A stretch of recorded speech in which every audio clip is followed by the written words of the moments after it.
If you're tired of spending more every year and wondering how you're going to stay profitable, we want to invite you to an upcoming field day. Unpredictable grain prices, high input costs, and tight margins are making every decision matter now more than ever. These field days aren't about sitting through a sales pitch, but about getting into the field with farmers who are finding ways to lower their costs per bushel, improve yields, and become more profitable. You'll see what's working, ask questions, and leave with ideas you can put to work on your own farm. We're going to be in Middletown, Missouri, El Paso, Illinois, Erie, Illinois, Gilmore City, Iowa, Castelia, Iowa, Chamberlain, South Dakota, Mason City, Iowa, Stuart, Minnesota, Martville, New York, Dakota, Minnesota, Charlotte, Michigan, Milton, Iowa, and Kingsville, Ohio. If you want to join us, text Field Day to 641-919-5570. Farmers today are facing rising costs, volatile markets, and extreme weather. The A Better Way to Farm podcast digs into strategies to help you take control of farm inputs and maximize profit so your farm can thrive for generations. Remember to take advantage of our free resources at abetterwaytofarm.com. Now, from America's Heartland, here's your host. Welcome, everybody, to the A Better Way to Farm podcast. We are glad that you are here. We have an exciting episode today for you because we're talking to one of my dear friends and a great expert in all things foliar feeding and drone applications and overall plant health and soil health. And I'm just really, really excited to have this individual on. He hails from Western Iowa, and he is also a certified crop advisor. And he has been a great asset to our team as he's worked with growers all over the country. And so with that, I'd love to introduce my dear friend, Mr. Preston. How are you today, Preston? I'm good, Andrew. Thanks for having me on here. I'm excited about this topic, and I'm excited to be on here with you. Thank you so much. So today, what we're going to talk about is how, in the fourth quarter, okay, how do we ensure success? How do we ensure a blowout, successful crop year in the fourth quarter? And so we're looking at sort of our late season nutrient applications, and we might talk a little bit about some fungicide too. But just in general, Preston, talk to us about what is it that makes late season foliar feeds successful? One, what do you have to do before you get to that stage to build the foundation? And two, what are the kind of applications you're making later in the season? To me, it always starts with a soil test. And my wife hears me talk about soil test and soil testing so much that it drives her crazy. But that is the foundation. I mean, if you don't start there, you really don't know what you're working with. You know, that would be like saying, oh, let's go to the kitchen and let's bake a cake, but you don't know what any of the ingredients are. You know, like going out and saying we're going to build a race car, but you don't know what the motor is, or don't know what the transmission is, or any of that stuff. You got to know what you're starting with to be able to build the most successful crop that you're getting. So from that point, you know, that's where we always start, is with the soil test. And so I harp on that a lot, taking the soil test correctly and using the correct lab. I obviously have my favorite. I have my favorite because of their testing methods and their track record and their quality control. And so there's just a lot of things that go along with that. But moving forward from the soil testing portion, you know, here we are, July 16th. So, you know, what you've done to this point is clearly what you've done to this point. You know, Mother Nature has played a huge role in those things. So now we start looking at tissue sampling. You know, our top producers have been doing tissue sampling along the way. But now here we are, and depending on where you're at in the United States, you know, I got some growers down in Georgia. They've already gone and done this because they planted their corn back in March. But here in Southwest Iowa, you know, we typically plant our corn in April. And so here we are just after tassel. The airplanes and the drones are filling the sky, going crazy. So what do we do at this point? We do a tissue test. A tissue test is going to dial that in, and it's going to tell you exactly what you have to work with, what your plant took in as far as nutrients. You know, people ask me, oh, you know, what can I throw in there with my fungicide, or what can I throw in for a foliar feed? You know, that's a shotgun approach. That's a shoot from the hip. I want you to be as successful as possible, and I want you to have the highest return on investment as possible. And the algorithms in our tissue sample are going to tell you specifically what you need. I just got a text message from a grower this morning up in Minnesota, and he says, my neighbor's got IDC, iron deficiency chlorosis in his soybeans. And so he says, do you have anything for that? I'm like, we absolutely do. But I would want to do a tissue test to verify that that's why that is, because a lot of deficiencies can be confused. A lot of them have the same colorations, but it's different colors on, if it's intervanal, if it's the leaf perimeter, if it's the border, if it's the older leaves, the younger leaves, all those things come into play. And so a lot of people will mistake those deficiencies. But a tissue sample will tell you specifically what that deficiency is. And also, through our system, it will tell you what the corrective action is, what product you need to be using, and specifically how much of that.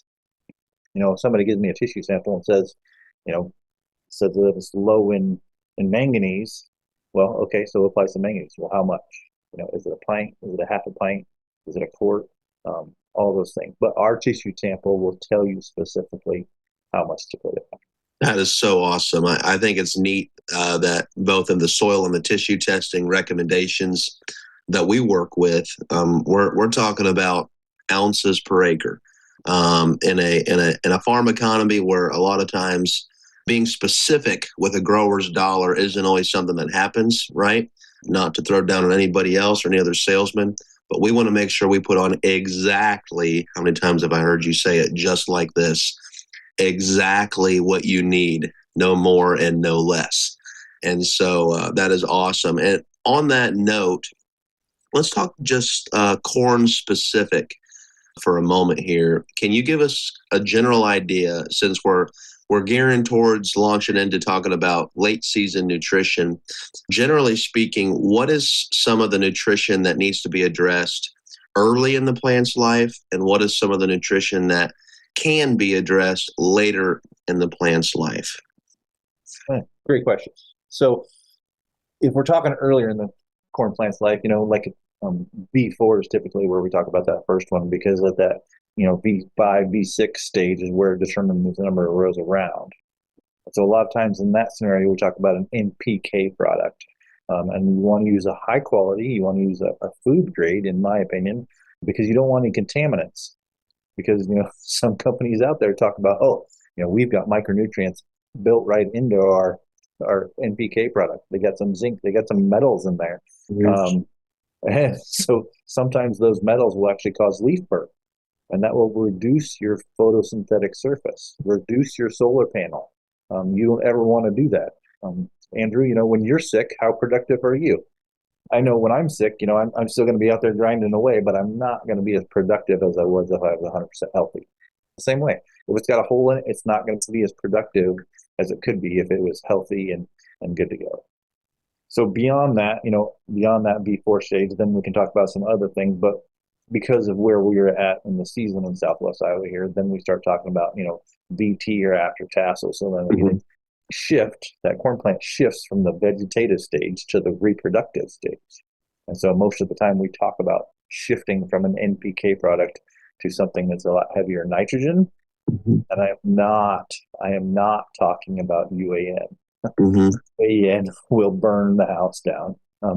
So do some research, reach out to the team, find out specifically what it is we're talking about. We've got some great products that are foliar friendly. They are built and designed and engineered to go on late season. Awesome. So on top of that foliar nitrogen that you're discussing, what are a couple of common micronutrients that you think need to be addressed later in the season, or can be addressed later in the season? So boron is the largest one. Boron is responsible for bloom in so many plants. And so, what's the bloom on a corn plant? The tassel. And so you don't ever want to be pollen deficient. So we're in that pollen shed phase, and so you don't ever want to have those deficiencies. You don't ever want your corn plant to be lacking in anything, and especially boron. And boron is negatively charged, so it leaches out of the soil. So it's very extremely difficult to build your boron levels. And if you have not been addressing them, more than likely, there's a very high likelihood that you have a deficiency. I looked at about 4,500 soil tests in the last 12 months, and I'm up to 11 of them that did not need boron. 11 Wow. of the 4,500. So, Wow. So, with that being said, I mean, a lot of what we were just talking about is corn related. I assume soybeans is somewhat similar. I do know I've heard you talk about that beans later in the season also have a high K need on top of that. But generally, the same concepts there. You're going to want to address some of your, like your zinc and your manganese earlier, and your NPK blend earlier, and then maybe a foliar nitrogen and or a high K blend later in the season. Is that correct? that is correct. Corn is very specific on when it determines the number of rows around. It's also Mhm. very specific on when it determines the length of the ear, how many kernels long you have. And so you want to fix those things. Um, with soybeans, they just bloom forever. Mhm. So they're a little bit more tolerant on the timing. Mhm. And so we do talk about NPK. We do talk about the nitrogen product as well. I do have some growers that do a blend of both. We've been talking more about that more recently because of the Mhm. potassium content. Um, very briefly, sulfur. Sulfur is a need for everything.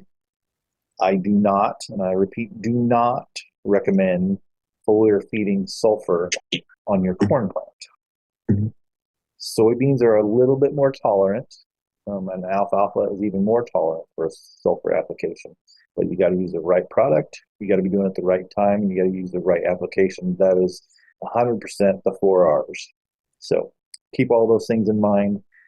Boron is huge for soybeans as well. Absolutely. Copper is very responsible for health. Here in Iowa, we have to take a commercial applicator's license with our drones. And one of those things that you study for is with core. And then beyond that, you get into fungicides and you get into diseases. And the study guide from Iowa State, or as my friend Tyler likes to say, the Iowa State publications and the extension manuals talk about in the disease book, they talk about how important copper is, which when I first read that and first studied that, that blew me away because there's so much in the industry that does not address that. They talk a lot about fungicides, but very little conversations about copper. And then I came to realize that the reason the retailers don't talk about copper is because they don't have a product to offer for that. So, So excellent information there. One last technical question here is you brought up fungicide. Is fungicide one of those things that a lot of this nutrition we're talking about, at least with our stuff, can we co-apply that? And is it a good idea to? excellent question as well. And so, just to back up just a hair, you think about Mother Nature; she always attacks the weakest link, right? If you go to Africa on a safari hunt, the lion is going to attack the weakest zebra or the weakest gazelle or whatever, right? They search out and they choose that, they pick that. So with our crops in the United States, if a hail event goes through, then you have those lesions, and so that's typically where the disease comes in 1st. Mm-hmm. But if your crops have a deficiency, that weakens their health system. Mm-hmm. Just like I said earlier, you don't ever want your crops to be sick. You want them to be as productive as possible. So correct those deficiencies, make your crops as healthy as possible, and that will help you fight disease.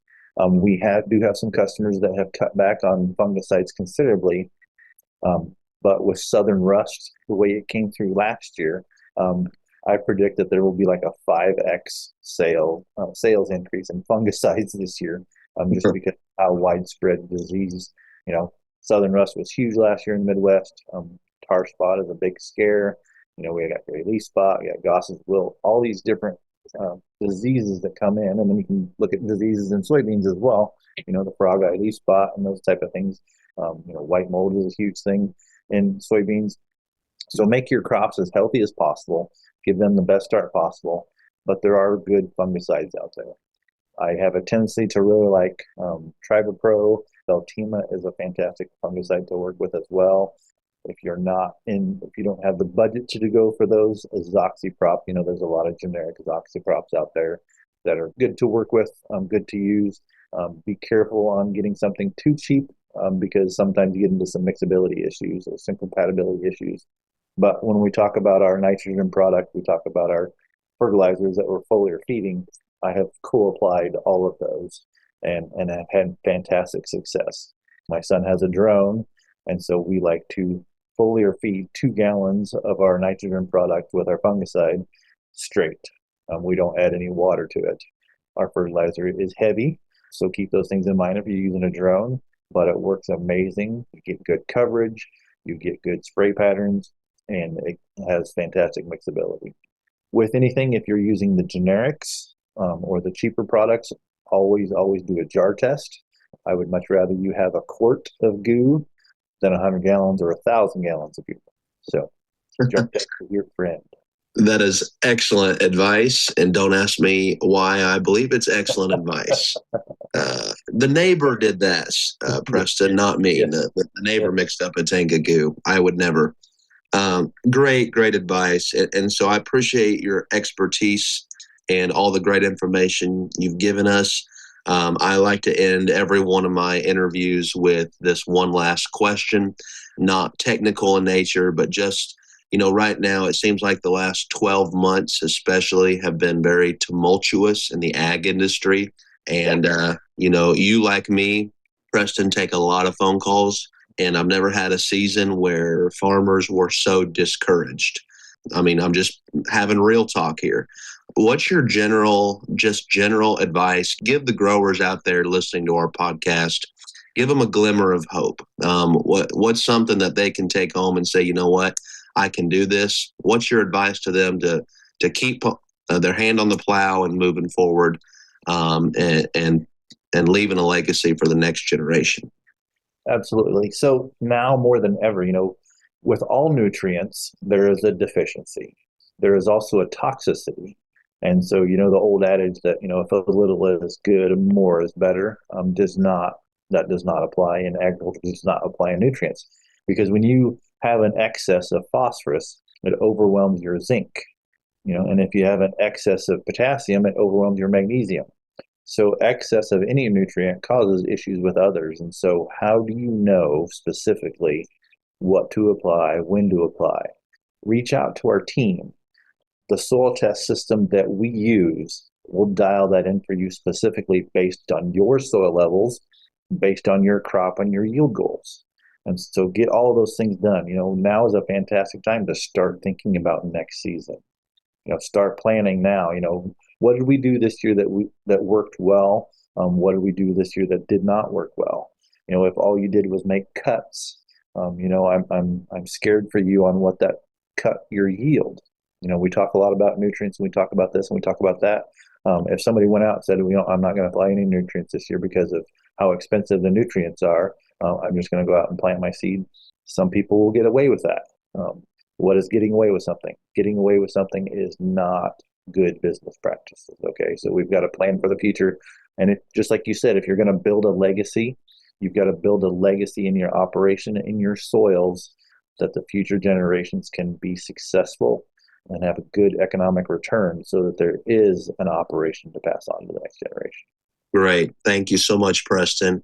Thank you, everyone, for listening today. We are very, very excited about our upcoming field day season. And so please reach out to the team here and look and see if there's a field day close to you. We've got almost 25 field days across the country that we're going to be working with. And so we hope to meet you at one of them. We hope everyone has a great fourth quarter on the crop year. And we just hope that you have a great year, and we hope you're having a better day.